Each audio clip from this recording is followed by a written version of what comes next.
When people find out I write about time management, they assume two things.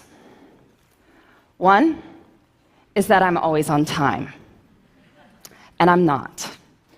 I have 4 small children, and I would like to blame them for my occasional tardiness, but sometimes it's just not their fault. I was once late to my own speech on time management. We all had to just take a moment together and savor that irony. The second thing they assume is that I have lots of tips and tricks for saving bits of time here and there. And sometimes I'll hear from magazines that are doing a story along these lines, generally on how to help their readers find an extra hour in the day. And the idea is that we'll shave bits of time off everyday activities, add it up, and we'll have time for the good stuff. And I question the entire premise of this piece, but I'm always interested in hearing what they've come up with before they call me. So some of my favorites: doing errands in a way where you only have to make right-hand turns, being extremely judicious in microwave usage, so it says 3 to 3.5 minutes on the package. We are totally getting in on the bottom side of that. And my personal favorite, which makes sense on some level, is to DVR your favorite shows so you can fast forward through the commercials. And that way you save about 8 minutes every half hour. So in the course of 2 hours of watching TV, you find 32 minutes to exercise. Which is true. You know another way to find 32 minutes to exercise? Don't watch 2 hours of TV a day, right? Anyway, the idea is we'll save bits of time here and there, add it up, we will finally get to everything we want to do. But after studying how successful people spend their time and looking at their schedules hour by hour, I think this idea has it completely backward. We don't build the lives we want by saving time. We build the lives we want, and then time saves itself. Here's what I mean. I recently did a time diary project looking at 1,001 days in the lives of extremely busy women. They had demanding jobs, sometimes their own businesses, kids to care for, maybe parents to care for, community commitments. Busy, busy people. I had them keep track of their time for a week so I could add up how much they worked and slept, and I interviewed them about their strategies for my book.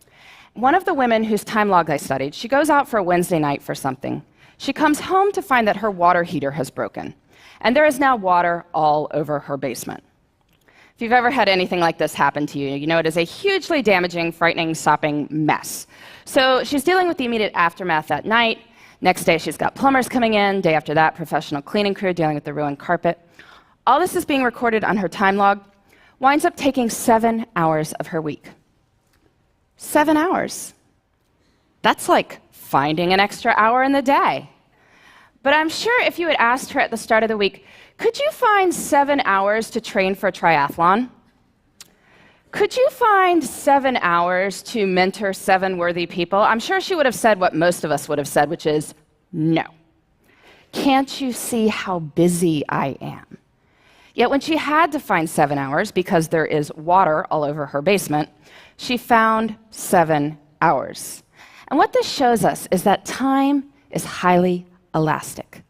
We cannot make more time, but time will stretch to accommodate what we choose to put into it. And so the key to time management is treating our priorities as the equivalent of that broken water heater. And to get at this, I like to use some language from one of the busiest people I ever interviewed. By busy, I mean she was running a small business with 12 people on the payroll. She had 6 children in her spare time. I was getting in touch with her to set up an interview on how she had it all, that phrase.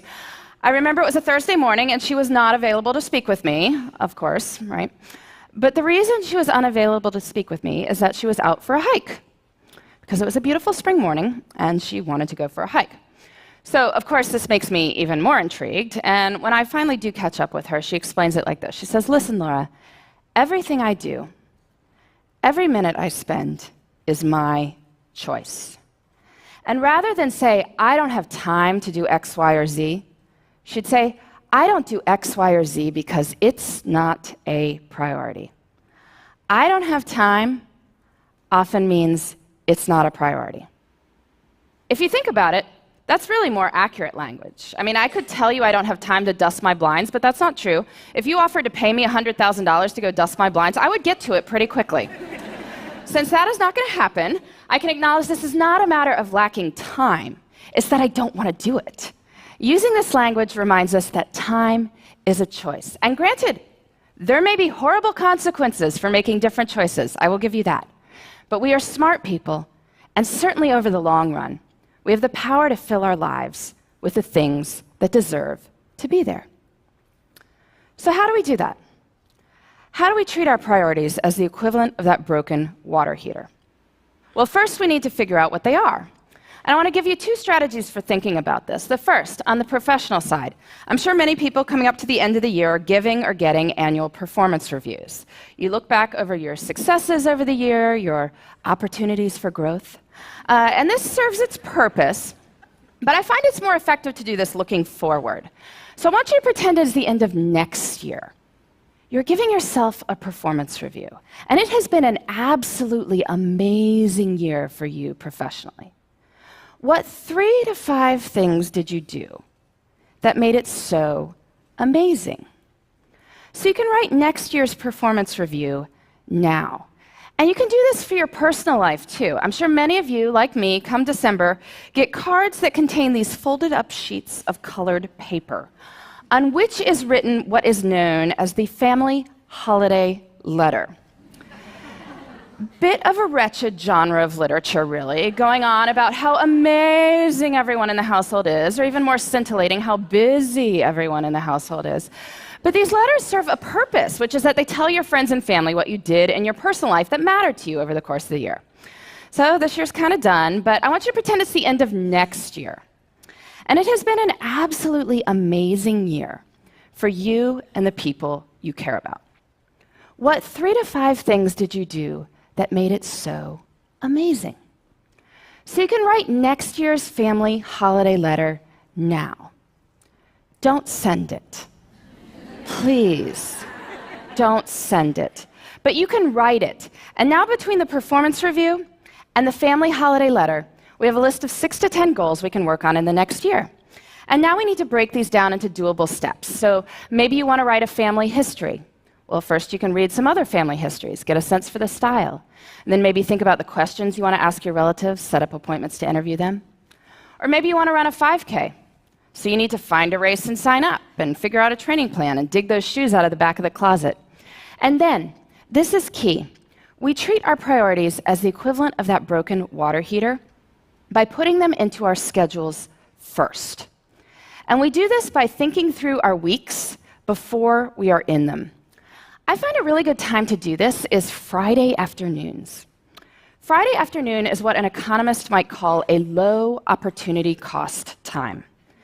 Most of us are not sitting there on Friday afternoon saying, I am excited to make progress toward my personal and professional priorities right now.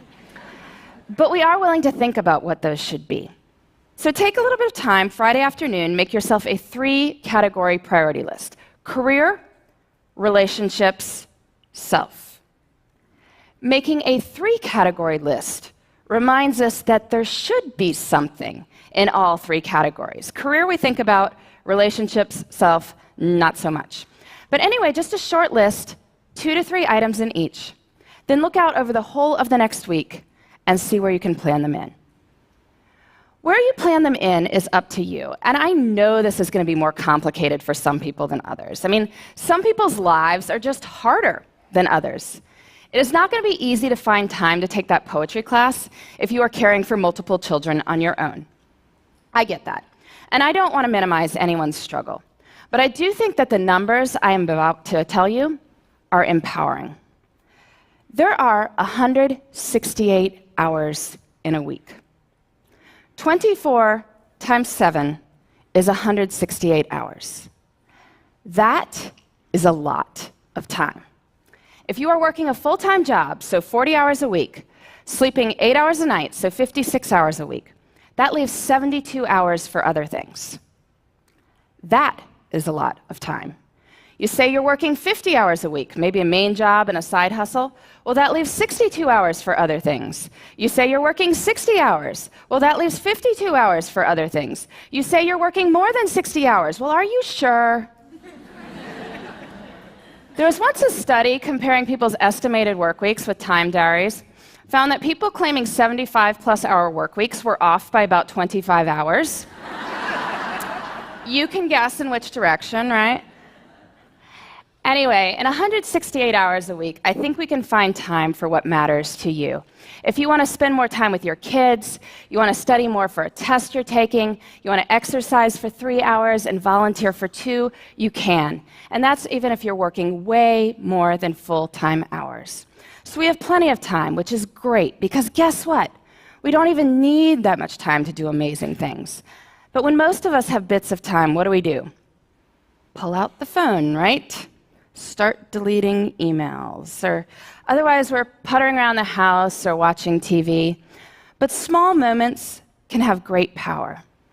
You can use your bits of time for bits of joy.